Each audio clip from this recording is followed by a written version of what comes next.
Thank you, everyone. I think we're just gonna start while we wait for, we'll get the program started while everyone's still making their ways.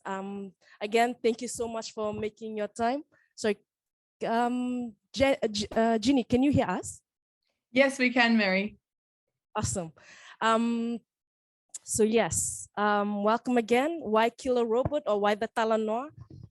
We want to host this Talanoa just to bring to attention the existence of killer robots and what they are set up to do. For example, they are weapons that are built to launch or to detonate mass destruction without the use of a human power into launching it.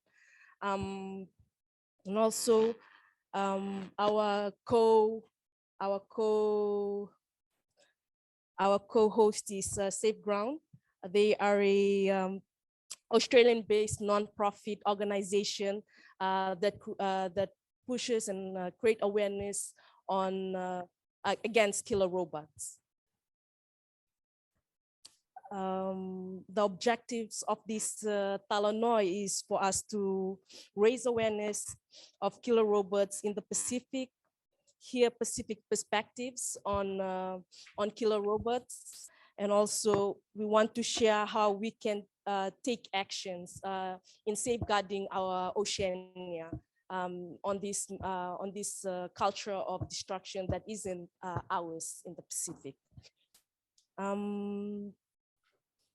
So yes, I'll give it now to Ginny to take on the space. Naka. Thank you, Mary, and thanks for those introductions. And thank you all for coming. Just before we screen the Immoral Code, we were just hoping to get, do a short activity to sort of understand what you understand about killer robots before we dive into the movie. So I'm just going to share my screen. And so this is a Slido, and feel free to verbalize your answers. Otherwise, you can scan the QR code on the screen and we can see everybody's answers. But we just wanted to know, what are some of the words that you all associate with killer robots? So feel free to put your hand up and say a few words and we can talk about them later, or use the QR code to scan and we can see everybody's responses there.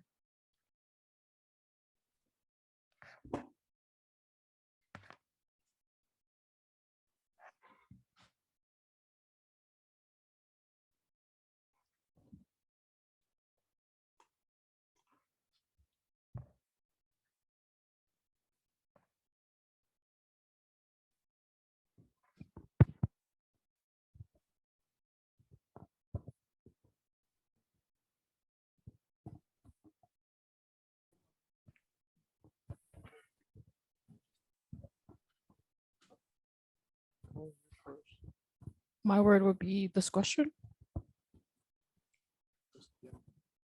Oh, sorry, could you say that again? Discussion. Destruction. Sorry. Destruction. Yes, yes. Just one word. I'll add that one in. Oh.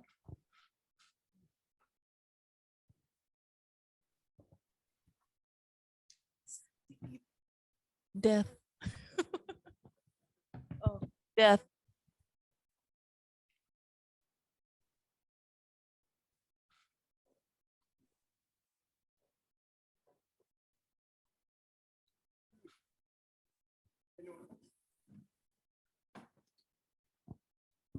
Mm-hmm. Now, the words that I'm seeing already, they're very sort of morbid and heavy, but as hopefully you'll find out throughout the session, it could be a reality of if autonomous weapons are developed and deployed across the world. Do we have any more science? Yeah, absolutely.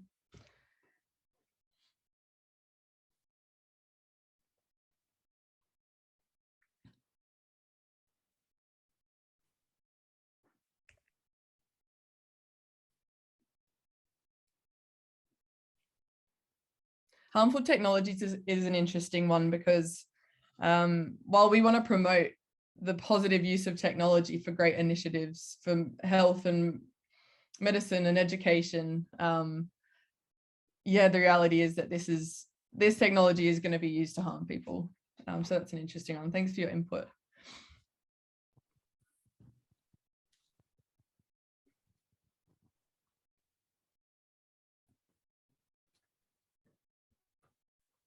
Inhumane. Also a great one.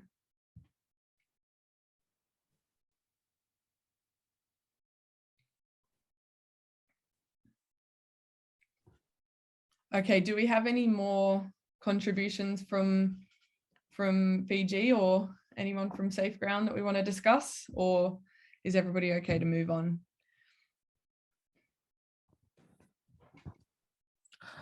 Military.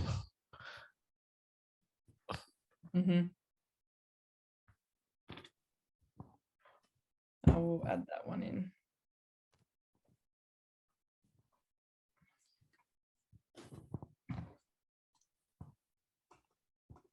Okay.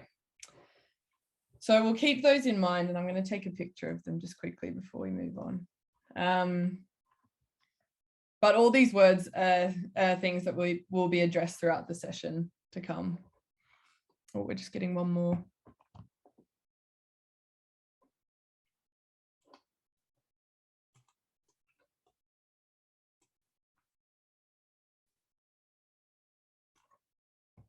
Automated killers for sure.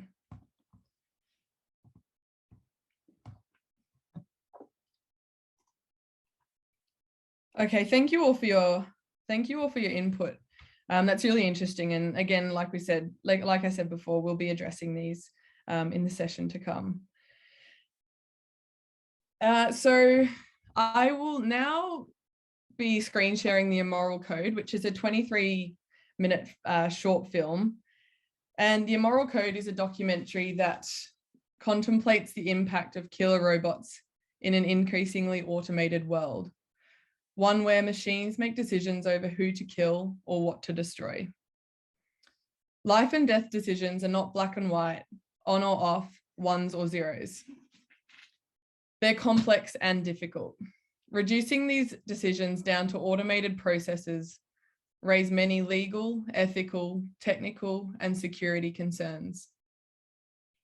So the film examines whether there are situations where it's morally and socially acceptable to take a life, and importantly, would a computer know the difference?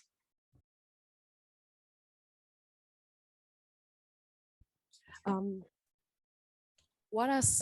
there any questions from the floor, or is there any common language that you picked out that you want to expand on? Open to the floor to ask or to expand more on it. Or if there's any feelings you want to share, it's open.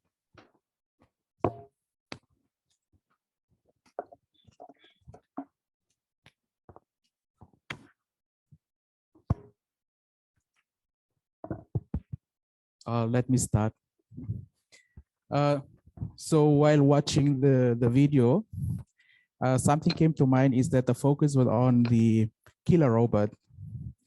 But the question that was going on in mind is why we focus on the killer robot, but not the person that invented the robot? Thank you.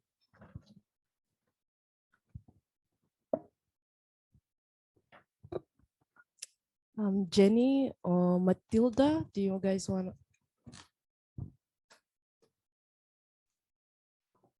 Thank you for your comment. I'll just add a bit on that. So that's one of the sort of moral and ethical issues that we're trying to grapple with the development and deployment of autonomous weapon systems.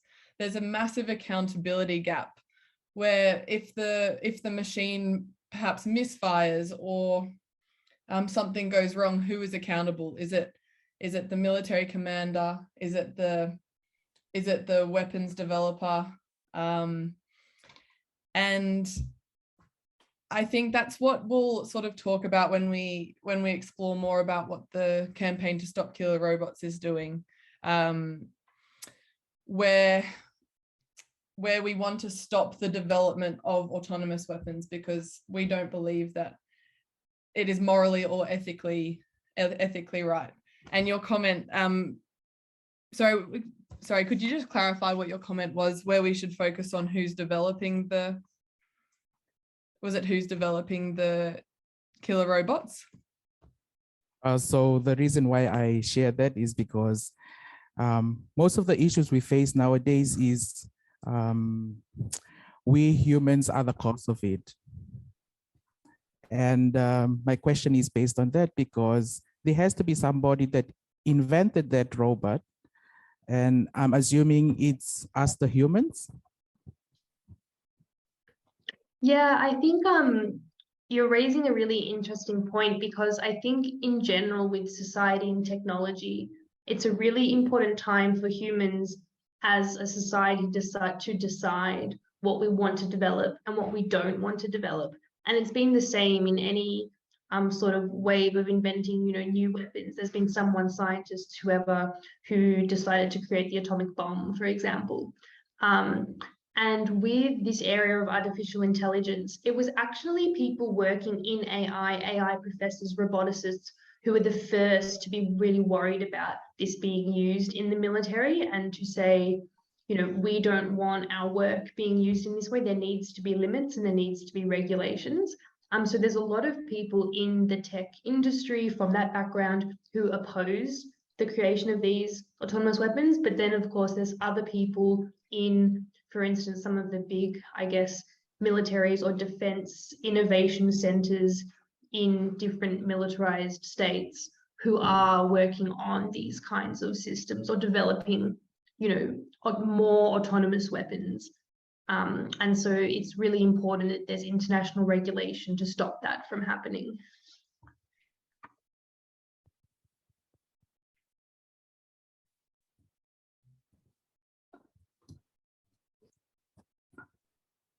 So a question, is there any policy around or existing policy or about to begin policy that around or stopping killer robots or any type of policy around that or linking to it? So the main sort of existing policy that people talk about is international humanitarian law at the moment with regards to autonomous weapons. But the problem is that international humanitarian law itself wasn't designed to deal with these complex problems of weapons using artificial intelligence with humans needing to be involved in the decision making, etc., which is why new law is needed. And so there is about 70 different countries that have spoken out in favor of starting to negotiate a new legal instrument, but there are a handful of other countries that are opposing that because they want to be able to develop and they don't want any strict regulation. So the work is definitely underway internationally, trying to build momentum towards something new that's like a legally binding instrument, like a treaty. Yeah.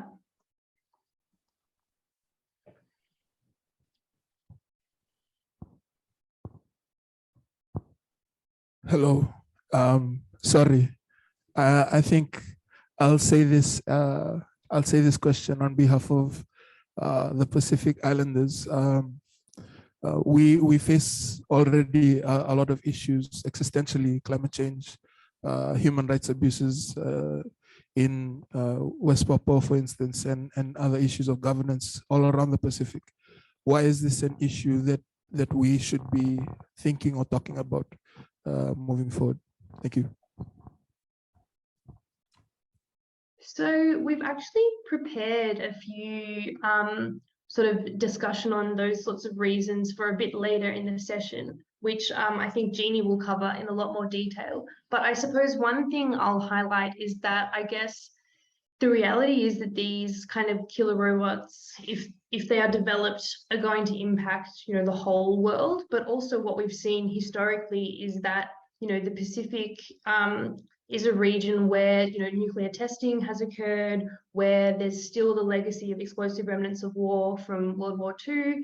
And, as Australians, we're very aware that there's potential conflict between US and China that might emerge in the future. And so if that were to be done with autonomous weapons, over the ocean, that also sort of implicates, your region. So I suppose there's so many existential threats, you're totally right. But I think this is an area where for, I guess, both precedents in the world, but also I think for the Pacific in particular, it's important that there's awareness of this issue, and that then also like voices from the Pacific are involved in the global movement opposing them.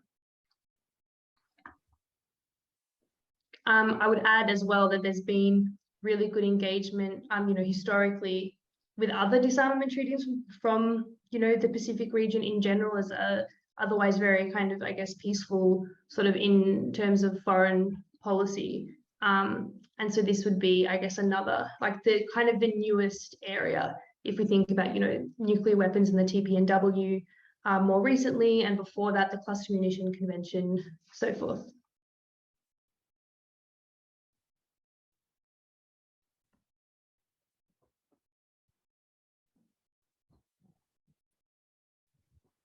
Any other questions from the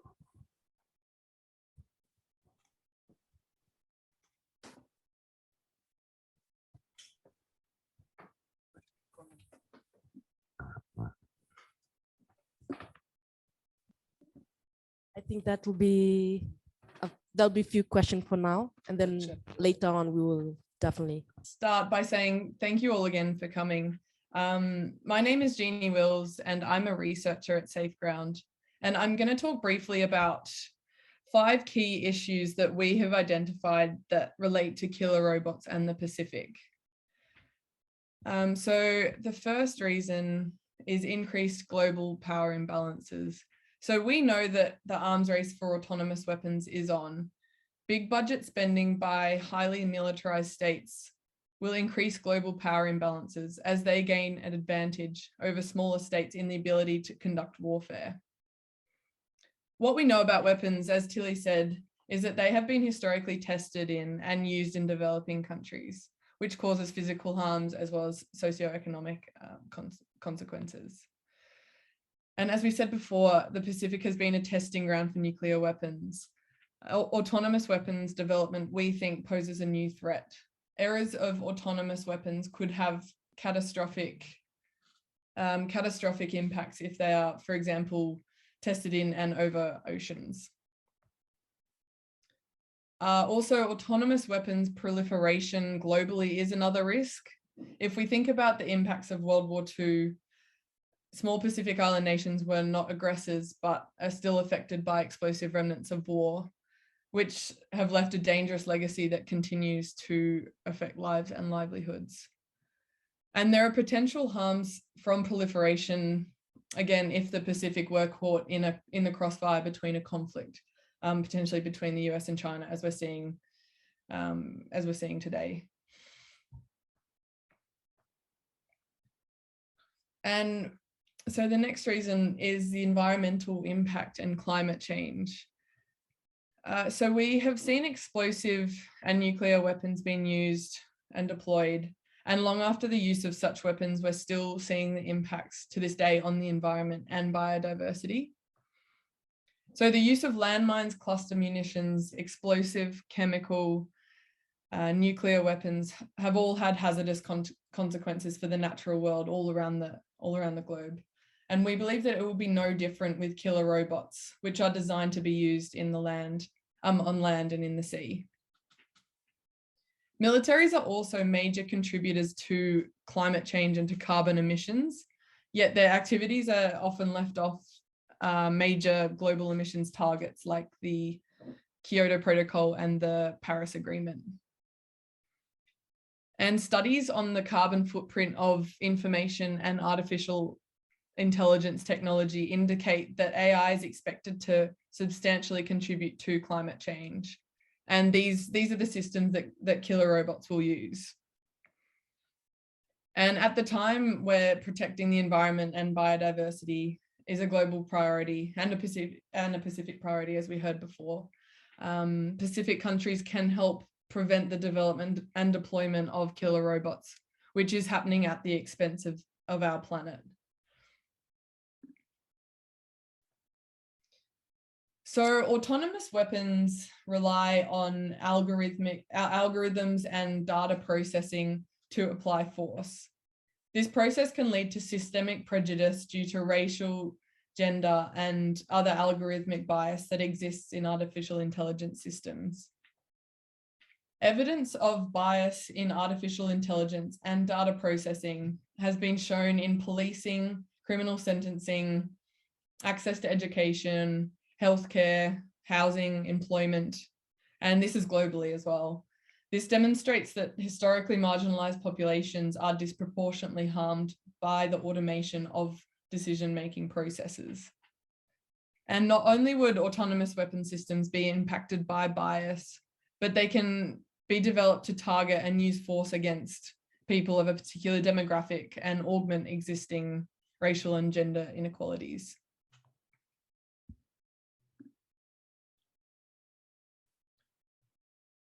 So the use of autonomous weapons systems means that the human operator does not have direct control over when, where, or against who force is to be applied.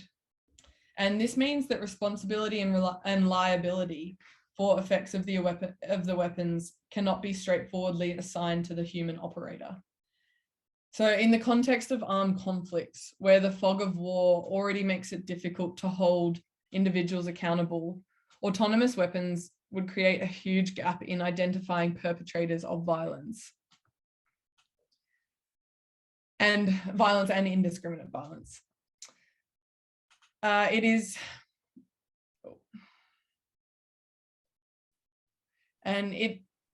So when we think about it, is it the robot's fault? Is it the commander's fault? Is it the artificial intelligence developer's fault? Whose fault is it? We're already seeing that accountability gap. And this would make providing retributive justice and compensation to victims even more difficult. And through calling for international law on autonomous weapons, Pacific countries can help ensure that the accountability gap created by the use of autonomy in weapon systems is closed. And the last reason that I'd like to talk about is how autonomous weapons will basically undermine human dignity. So the reduction of humans to data is dehumanizing. Harming people on the basis of data processing and algorithms is dehumanizing. And allowing machines to take human life would dehumanize people and ultimately undermines our human dignity. Through calling for new international law, Pacific countries can help protect against violations of basic human dignity for all people around the world. And we have seen how artificial intelligence has been used for really positive initiatives throughout the Pacific. For example, we've seen extensive uses for marine conservation or to deliver vaccines to remote areas of Vanuatu. And we think that is an important time for activists and young people and everybody that has an interest or wants to take a stand against these weapons to set a precedent and ensure that AI is being used for good and not for bad. And Pacific voices can be so powerful in calling for a ban on these weapons, which threaten global peace and global security. I will now pass it on to my colleague, Matilda, who will talk about the campaign to stop the Stop Killer Robots campaign and how we can take action together. Thank you. Great, thanks Jeannie, and hello again everyone. It was really great hearing some of your comments and questions earlier. Hopefully now when I give you some more context about the actual kind of campaign globally and things, that might be helpful. But before I jump into that, I just wanted to give a little bit more information about who we are. So Jeannie and myself from Safe Ground. So Safe Ground is an Australian not-for-profit which works to reduce impacts of legacy and emerging weapons. So within kind of this mission, we were founded as an international campaign to ban landmines in Australia, but then moved to, in particular, do a lot of work on the issue of explosive remnants of war in the Pacific, and have more recently then joined the Stop Killer Robot campaign coalition. And so we have a national Stop Killer Robot campaign in Australia, but SafeGround has an interest in the Pacific more broadly from our other work, and so concerned about the potential consequences of increasing autonomous weapons in our region broadly. We hope that through the Stop Killer Robot movement and with the political will of states, we can sort of prevent this. So if we go to the next slide, the Stop Killer Robot campaign coalition currently has more than 190 organizations in 66 countries, I think it is. And also lots of other informal supporters and groups as well that aren't formal members. So it's a shared, diverse movement of activists, academics, international institutions, faith communities, tech companies, tech workers, youth groups, students, political leaders, government representatives, who are all working to build a society in which technology is developed and used to promote peace, justice, human rights, equality, and respect for law, and to not automate killing. And so we are working towards a world that rejects that automation of killing and instead promotes the principle of human control, which we heard about in the documentary Immoral Code. And the major goal of the campaign globally is to achieve this through a new legally binding instrument, so like a treaty that will address autonomous weapons. And so it needs to have prohibitions and other regulations. And there's growing support for this vision. There's, the UN and the Secretary General support this, as do the International Committee of the Red Cross, and at least 70 states that have explicitly called for a ban on fully autonomous weapons or a new instrument to be negotiated. And for 8 years now, there's been discussion of this topic at the United Nations in the Convention of Certain Conventional Weapons. So this is a particular UN forum. And so many states have called for an instrument, but a select few have been blocking progress there. But what we're seeing now is that the issue is actually expanding beyond that specific forum in the UN to more broad diplomatic talks. And so during the United Nations General Assembly, which is still ongoing, but is sort of happening currently, at the first committee, a big cross-regional joint statement was made on autonomous weapons for the first time, which was really great to see. And Fiji endorsed the statement, and Kiribati also. So we were really encouraged to see some Pacific Islander nations support the statement. The statement acknowledged the challenges of autonomous weapons and the need for internationally agreed rules. And until now, only a few voices from the Pacific had been heard, and they had typically been Australia and New Zealand, because that forum I mentioned in the United Nations, a lot of the Pacific Islander nations aren't part of those discussions. But now the conversation is much more broad and being seen, like, at the General Assembly, at other diplomatic forums, not just within the CCW anymore. And so it's a really important time for countries to establish sort of a strong position and share their support of new international law, along with the countries that have already done so. So in saying all that, what's already been happening in the Pacific, we have been reaching out to civil society and government officials across the Pacific to start to raise some awareness on the issue of killer robots, and to promote the efforts for a legally binding treaty. So leading up to the United Nations General Assembly this year, that's kind of happening now, SafeGround reached out to government officials from some of the Pacific Small Island Developing States grouping, PSIDs, to kind of brief them on this issue and encourage discussions among themselves and to consider this as it was coming into the General Assembly. And we have obviously also sought to connect with civil society in the Pacific, so groups like yourselves, and we're really happy to have had Mary and the others in the organising committee put on this discussion today. And I guess, be people who are interested in, hearing more about the topic and then perhaps engaging. So in terms of specific, I guess, action points, because we sort of had that question about what can we do?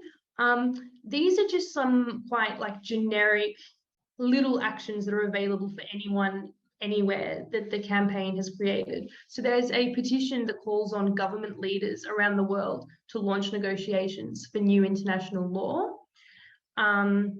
And so that's a quick online action to sign, and something that you can promote amongst your networks if you want to, endorse that and send that message. There's also a parliamentary pledge, which is global. So you can contact your local political representative to ask them to endorse that pledge, and also raise the issue of autonomous weapons with your foreign minister. I think that's also a really good way to sort of try to build that political awareness. And finally, on the website, there's also a share your story function, which is essentially an opportunity to say why you personally, or your group perhaps, are concerned about killer robots. And I think it would be great to see, some entries from the Pacific to kind of cover other parts of the world. But I guess these are some quick actions, like I mentioned, that are launched globally. We also wanted to invite you all to have a discussion, I guess, with each other and hear your ideas about what can be done in your own context, whether that's at your university or in your country. I know a lot of you are based in Fiji, but some of you might be from, other countries. So I just wanted to open that up to whether anyone else has any further questions, but also any ideas to share about, taking action on this issue. So we've got a question in the Zoom chat from Miss Lima. How effective would it be as a preventative initiative to target companies or manufacturers of these killer robots in particular, ban production or investment in the production or importation at a national, regional level through legislation before taking steps into international law negotiations to ban killer robots? So it's a really good point that you raise. I think having the national or regional legislation is imperative and trying to stop local companies developing.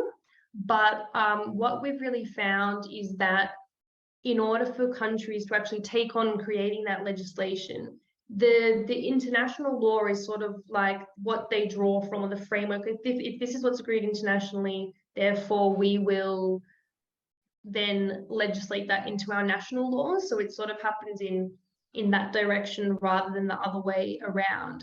Having said that, I think it's really important for, countries that have development of AI to create their own policies and frameworks around weaponization, having limits to how the autonomy can be used, and they can be done simultaneously as well, for sure. So hopefully that responds to your comment.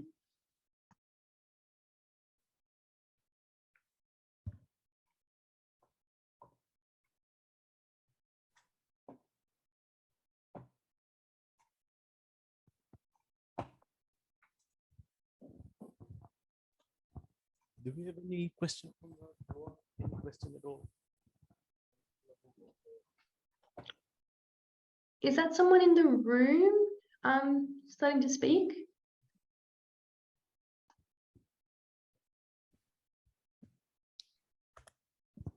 Nope, not yet. We're just still warming up to the aircon, so but the questions are building up. So we'll ask them, I guess, after the screening of the Immoral Code. Matilda. Sorry. Oh, sorry, my bad. I've just arrived. Sorry, no, I just thought I heard someone, but not very well. So that's okay. If you're still thinking, that's all right. And remember, if you have any thoughts about, you know, in your own sort of local context or community, how killer robots might be relevant, or how what you think people might think are the most important reasons, that would be really interesting for us to hear as well.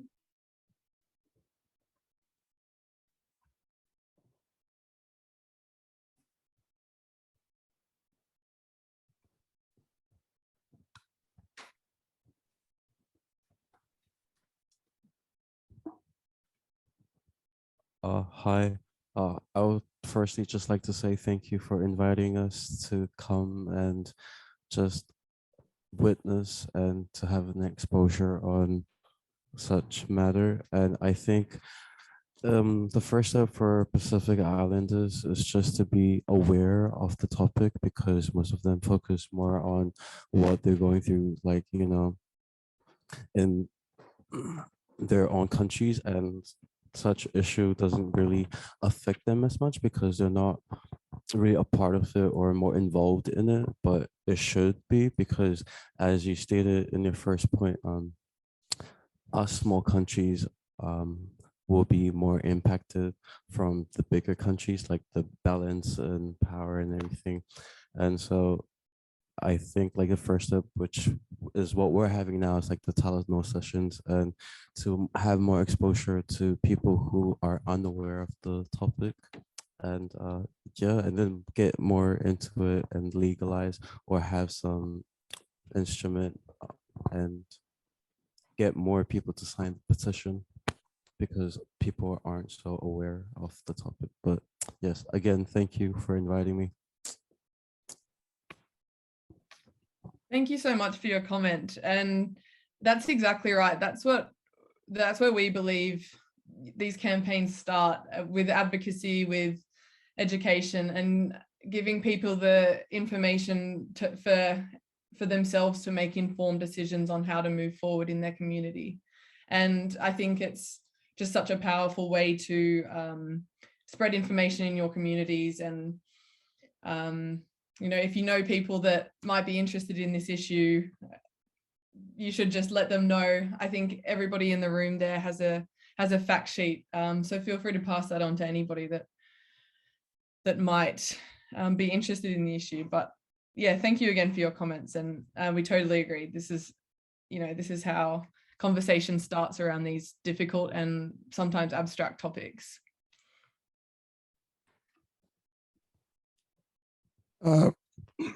Hello. We have a question from the room, but a bit too shy to speak, so I'll read it out for them. Who are the bodies that are blocking this motion to introduce these international laws, and who are the people who are the countries or the bodies that are developing these technologies? Thank you. Sure, I can answer that. So essentially, the people developing are the same people that are sort of opposed to new international law. It's really, I guess, a small group. You have the United States, and then also the UK and Australia as well developing, and then Russia, India, South Korea. And so in terms of the actual progress, Russia is very quick to put its hand up and actually obstruct the progress, whereas the others like US, UK, Australia are sort of opposed to having new international law, but still go along with the process and sort of make it look like they're trying to do the right thing and in favor of some kind of regulation, whilst trying to minimize it as much as possible. And trying to think if I might have missed, we have Israel as well in that group. But I guess what's really encouraging to see is a lot of, I guess, you have like European countries, South America and Latin America as well, and also in sort of Southeast Asia and in Africa, all with strong voices in favor of a legally binding instrument. So it really is just a small few. that are opposed. And even some of like the big sort of like NATO countries, for instance, want some kind of controls. So they're sort of like in the middle a little bit, I guess.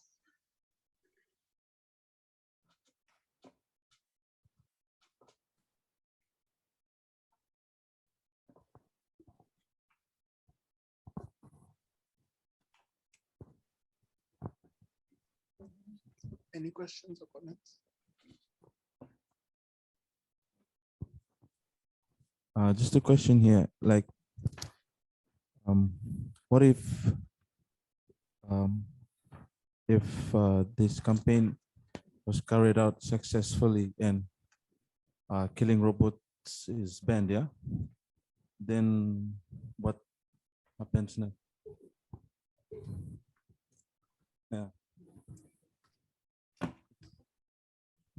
So the you might have to jump in a bit, Tilly, but so if the campaign is successful, its main goal is to create a legally binding instrument that imposes regulations on the development and deployment of autonomous weapons. So in that scenario, states will be banned from deploying weapons that can engage targets without meaningful human control, and which would create issues which we explored earlier. So the main goal of the campaign is to keep autonomous weapons off the battlefield, out of policing, and yeah. Yeah, so I think there's work that needs to be sort of done so that globally there's the political effort to create that. And then in different countries around the world as well, policy made that reflects that and is considerate of how autonomy is being used in defense. And then that would be, you know, the main, I guess, vision of this particular campaign achieved. Obviously, there's lots of other issues around AI and how it's used in society. Jeannie mentioned policing as well, which is something that we're also concerned about because these systems can be used in civil contexts, potentially also as a weapon. And then there's still a lot of other questions, I guess, that exist out there around, you know, AI and limits to AI in a whole lot of other fields, as well as there is obviously about conflict and about weapons and other kinds of weapons. So yeah, hopefully that gives an idea of the trajectory and what's trying to be achieved.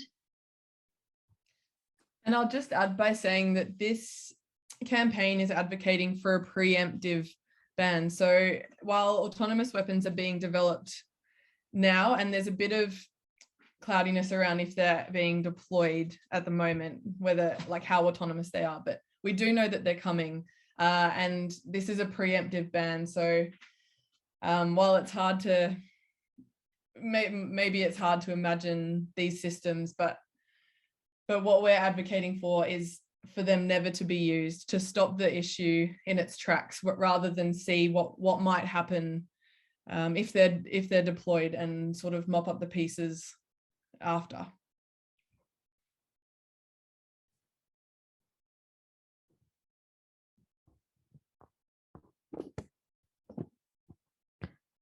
Okay, thank you very much. I don't know if my question is relevant, but I feel like I have to ask this question. Okay, so well, I'm sitting here and listening to everything and watching the short clip. It's like everything is, I mean, it's a new thing for me, I would say. I would just refer back to one of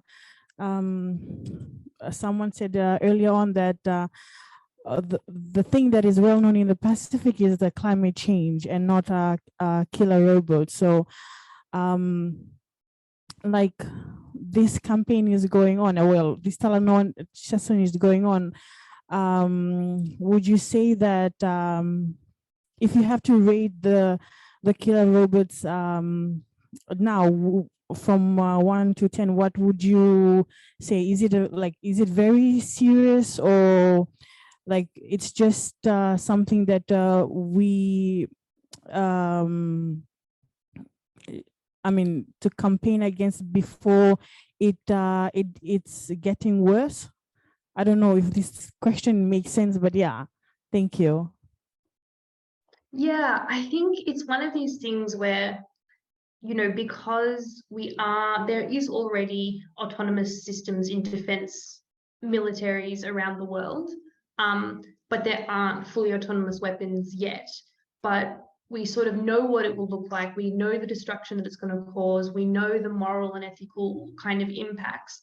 But it's in a way difficult as a campaign when you can't point to an example and say, see this terrible thing that's happening, we need to stop this. The idea is to do it beforehand. I think the reality is that, you know, if we have fleets of fully autonomous weapons in this world, destruction will be intensified, conflict will happen faster, it will happen more frequently.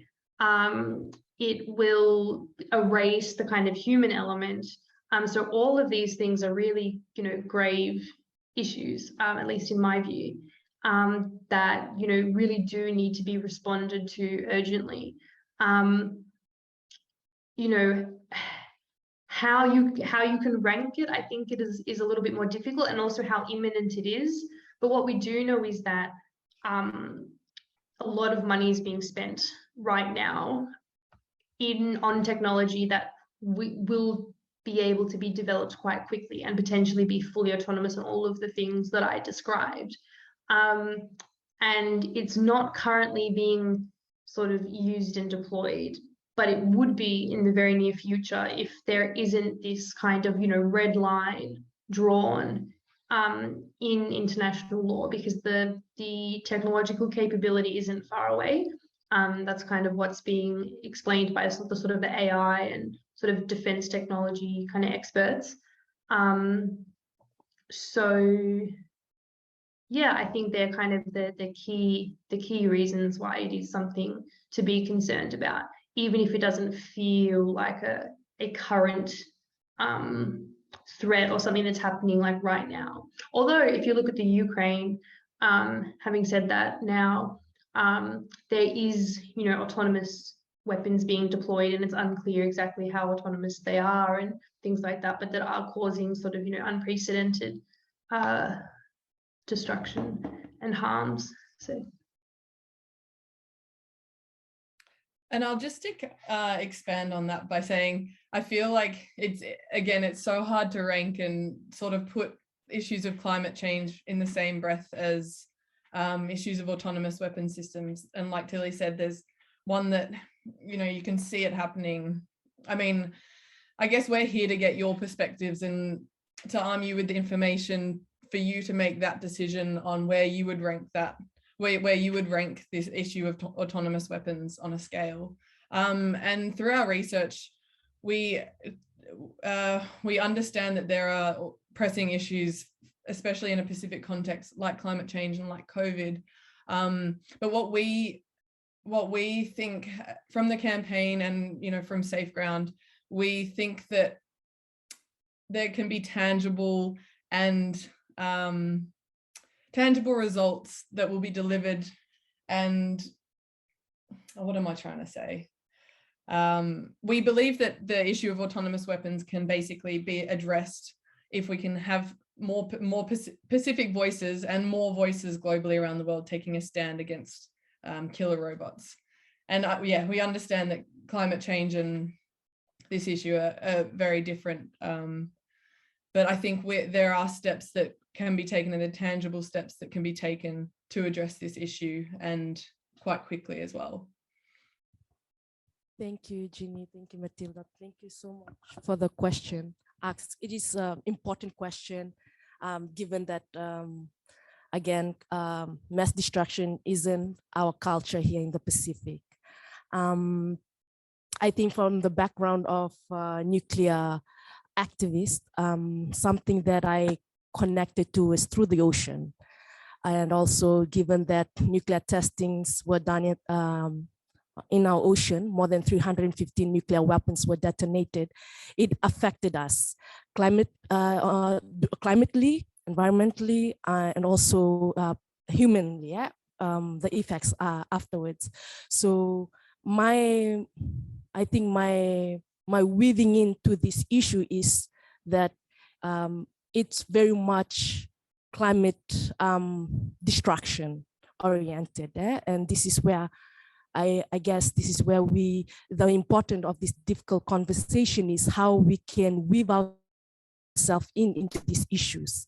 And as a nuclear justice activist, that's how I'm weaving myself into the space, is that ocean connects us all.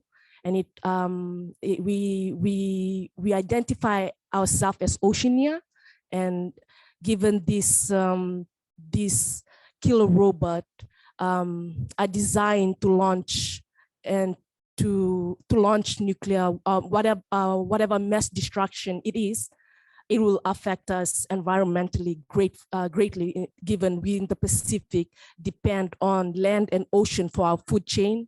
Not only that, we have our spiritual manners on it as well as people of the Pacific and so forth. I just want to share that, and I hope we'll learn more as we go in this Talanoa. Vinaka.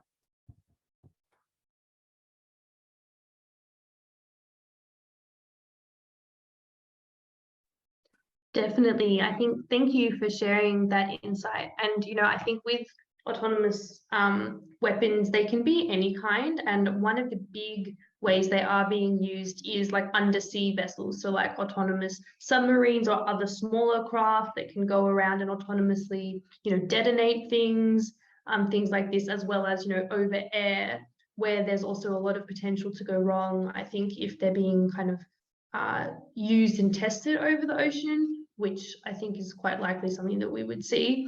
And they all are kind of computers, right? So they have batteries with like dangerous chemicals. These kind of considerations are things that we were thinking about in preparing for this, because it does, I think it's not something that, people in other countries are perhaps thinking about as much, but in terms of being related to the environment, the land, the ocean, there really are implications that these weapons would have, like other weapons have had previously, or in very different ways, but still impacts.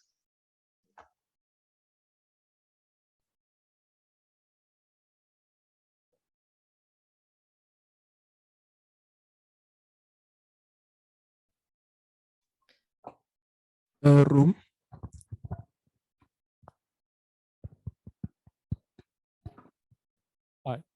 Sorry. Just to clarify, when you said autonomous AIs, right? That's what you guys are going for, like trying to make a stop to it, right? Okay. So does that include the jets, the tanks, the fighter? Like those are included as those, but prior to that, aren't they still driven by humans to like at a certain location to be commanded to detonate? Don't they still do that even without the AIs involved, right? So even prior to that, if you put a stop to that, wouldn't that still proceed as them being still capable of sending a person, which would probably have to like follow the higher ups orders kind of situation, protect their country? For example, the whole Ukraine and Russia kind of situation where the Russians have to invade the Ukrainians. What makes you think that this whole stopping of AI would actually stop this whole situation when it's mostly the higher ups that are mostly doing the decisions, whereas even with advocating a ban to that, they would still have the capability to just release their forces into another person's territory, regardless of AI, but they still have the force and the equipments. Just clarifying whether have you implemented a backup plan for that situation to come up, or does it? So I think the reality of the situation is preventing the autonomy in the weapons and the AI making the decision on itself isn't going to stop conflict or a lot of the harms that happen in warfare. What we're trying to do is make sure that it doesn't escalate, because what we do know is that if you don't have the human there, but you have this automatic AI machine that's not able to correctly detect its targets because it's not technologically capable, that's operating at really high speeds, that can malfunction, that all of those things are likely to cause additional and more intensive destruction.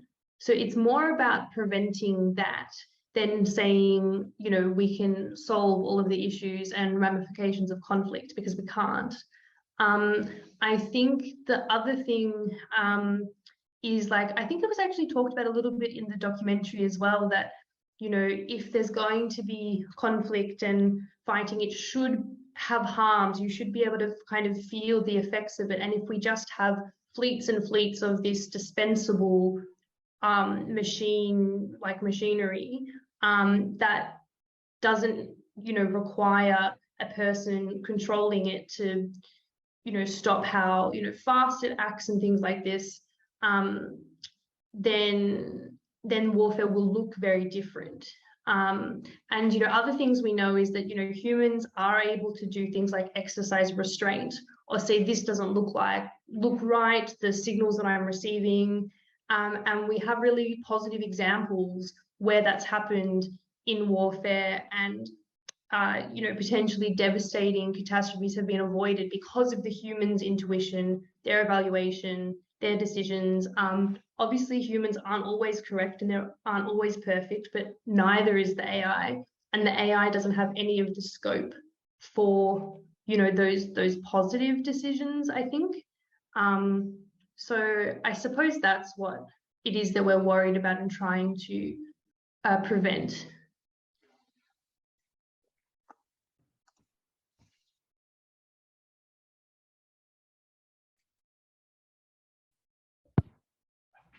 Okay, do we have any other question?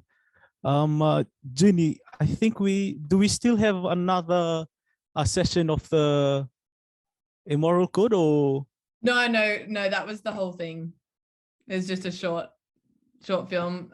Yeah, we decided to just play the whole thing, just so we didn't want to break it up and ruin people's thought process. Okay. So I think we sort of want to wrap up by hearing from, and thank you for all your questions. They're so interesting, and it's great for us to hear the questions from your perspectives.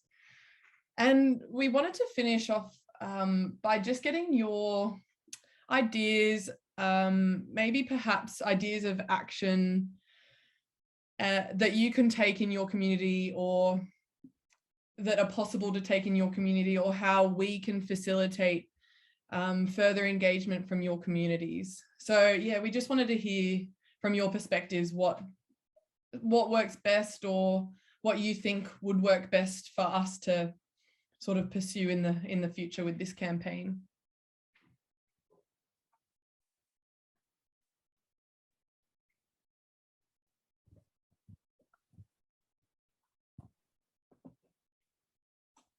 To the floor.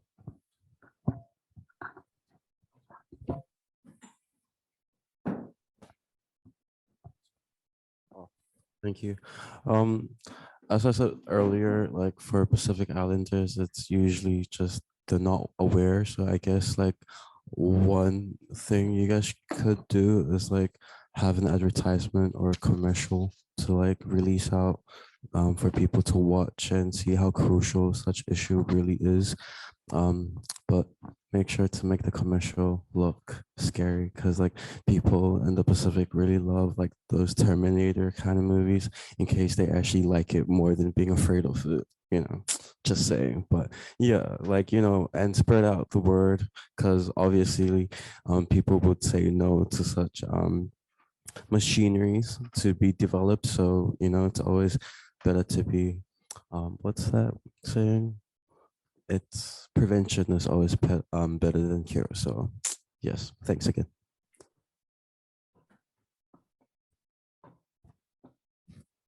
Thank you for that. We'll definitely keep that in mind. We have a lot of resources from the international campaign, as well as resources that we've developed ourselves, which we hope to circulate with your groups and your networks. And we'll definitely think about an advertisement with a Terminator sort of figure to engage, to be engaging. Thank you for that suggestion again. Also, one that I have taken away is that, and also correct me if I'm wrong, but Pacific Islanders are peaceful people, and I think that's something that we always sort of want to reflect, and also you mentioned your connection to the ocean. So that's something that we'll be looking into a bit more, looking at the impacts of climate change, looking at the climate impacts of autonomous weapons and how that might influence climate change. So hopefully that will give it more of a sort of Pacific perspective, and we can engage more people in your community.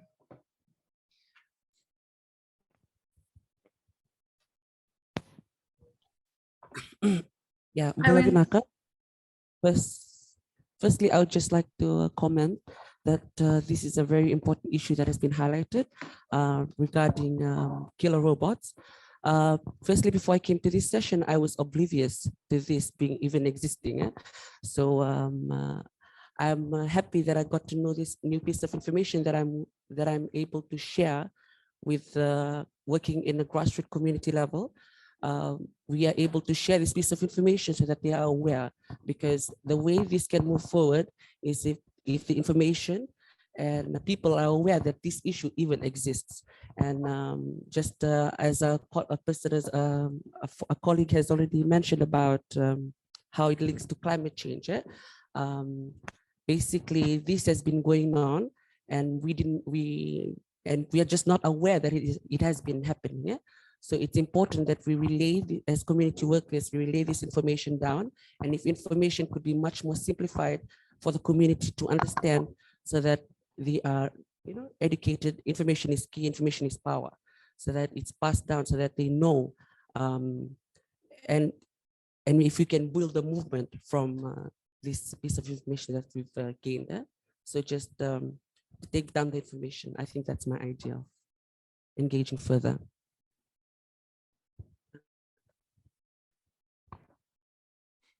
Absolutely. And we hope that this will be hopefully the first of a few sort of webinars or Talanoas that we can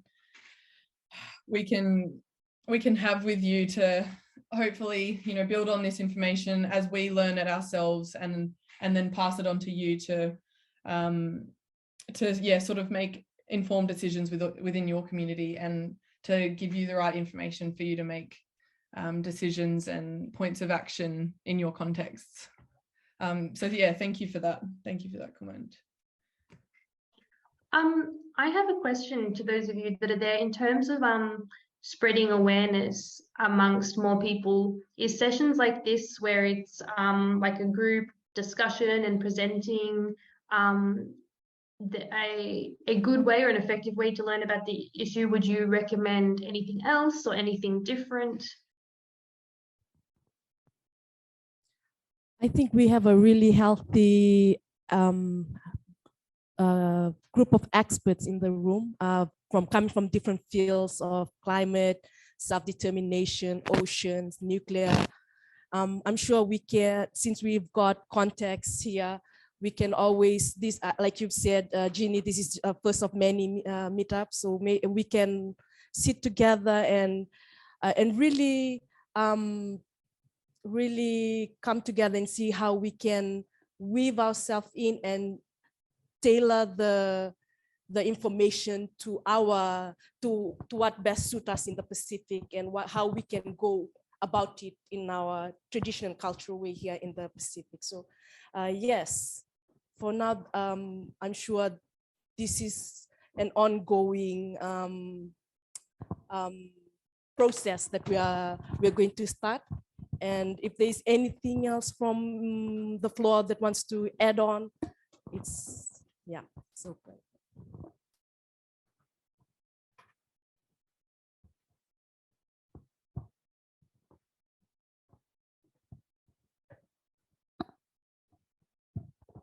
Yes, sorry, just to add on. I agree with Mary on this one, where like this methodology used where we Talanoa Zoom session, it works for us community who work in the community. Yeah? But once this information is to be transpired down to the community, to the grassroots level, then we really need to customize how we design it in such a way that it better suits the audience in the communities. Yeah? Basically lessen the use of jargons, and basically come up with a way that it better suits our community community out there. That's my feedback.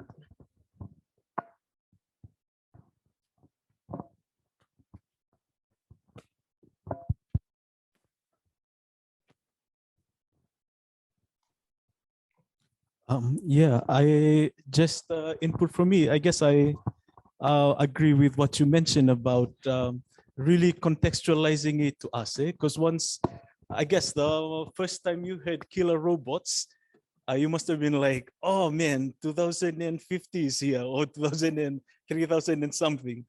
Because it is something that we think that's like 50 years from now, but it's in our shore. It's on our shore, and we don't even know it. It would already consume us and also the way we live. I guess just take it, for instance, like sitting at the dining table, your normal Talanoa session, now everyone is just engaged in their mobile phones and other things, and the information that you check once you agree or sign up on something, you never read them. I mean, I don't. I personally don't. There's just so many agreements to check. I guess that's part and parcel and beginning of what hopefully is not the end. And it's something that through this conversation, through this Talanoa, we can come to an agreement, the middle ground on how best we can tailor make that, maybe killer robots, but in the specific context, what could that be? Or what does that look like when we take it down to our ordinary village or our class of year 12, year 3 student? How can we start nurturing them to be alert or aware of their surroundings and the tech that is around them, and hopefully start building and cultivating that at a young age. So when it comes to their time, when they become leaders, they would know what best to do and what is the most ethical approach to really when you're talking about war and detonation of nuclear weapons. Yeah, I guess that's just from me. Anyone else before I pass it back to Ginny and Matilda?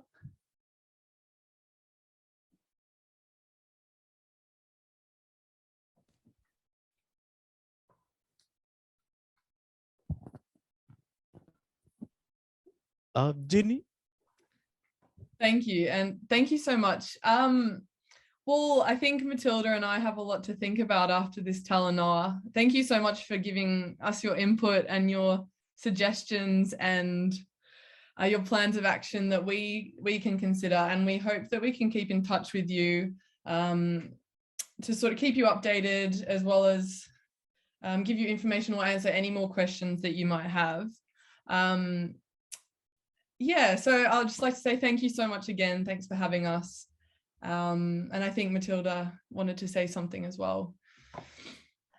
Yeah, I'll just echo, I think, what Jeannie said. Thank you so much, everyone, for your questions that then led to, comments and then kind of thoughts and feedback and suggestions. It's been really great to share and discuss this issue with you. And yeah, as Jeannie said, I think you have her information to sort of stay in touch with us. And thank you all very much for coming along and being part of the session today. And thank you as well very much to those that organised on the ground in Fiji as well. So to Mary and others, thank you so much for making this event happen. And we'll just pass it over to you to, finish off the session today. Yeah, thank you, Mary and Ronnie. We really appreciate it.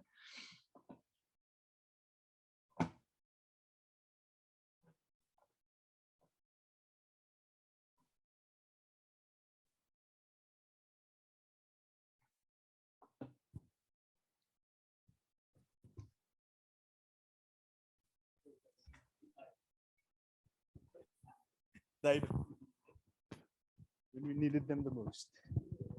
All right.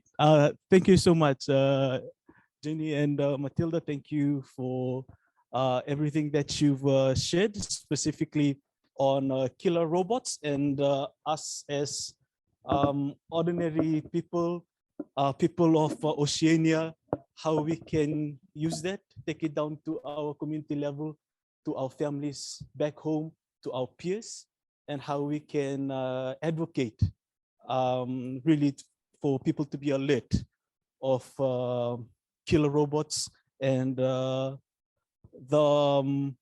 disaster that it could possibly bring about, and it's already bringing to countries and nations.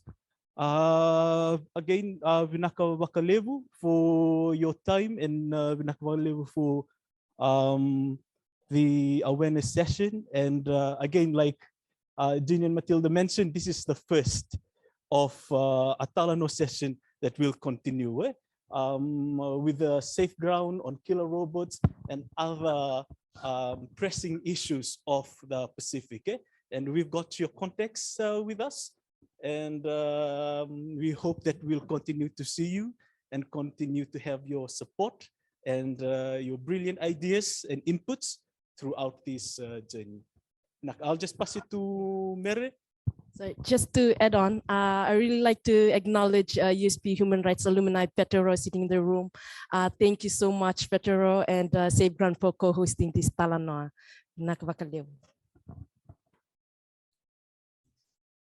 Thank you all, and have a great evening.